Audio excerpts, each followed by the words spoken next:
Please subscribe Aksharam education channel. ఇప్పుడు చారిత్రక యుగాలు, మానవ పరిణామ క్రమం గురించి ఇప్పుడు చూద్దాం. అసలు మానవుడు ఎక్కడ నివసించేవాడు, ఏ యుగంలో ఎక్కడ నివసించేవాడు, ఏ ఆహారం తీసుకునేవాడో ఇప్పుడు చూద్దాం. ప్రాచీన శిలాయుగం. మనిషి ఆవిర్భావం జరిగిన కాలం ప్రాచీన శిలాయుగం, క్రీస్తు పూర్వం 10,000 వరకు.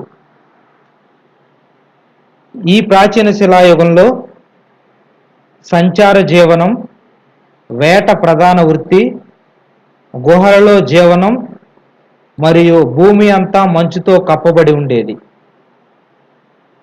మధ్య శిలాయుగం క్రీస్తు పూర్వం 10,000 నుండి 4,000 వరకు గల కాలాన్ని మధ్య శిలాయుగం అంటారు.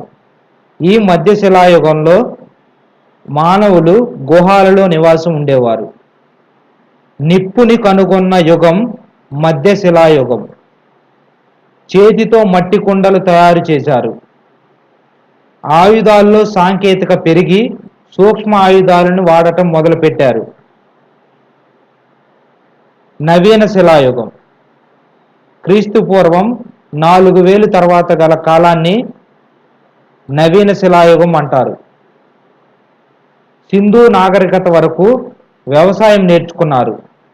రాజకీయ, సామాజిక, మత ప్రవర్తనలు ఈ యుగంలో జరిగాయి. తామ్ర శిలాయుగం క్రీస్తు పూర్వం 3,000 నుండి 1,500 మధ్య గల కాలాన్ని తామ్ర శిలాయుగం అంటారు. ఈ యుగం లిపి ఉండి చదవడానికి వీలులేని కాలం.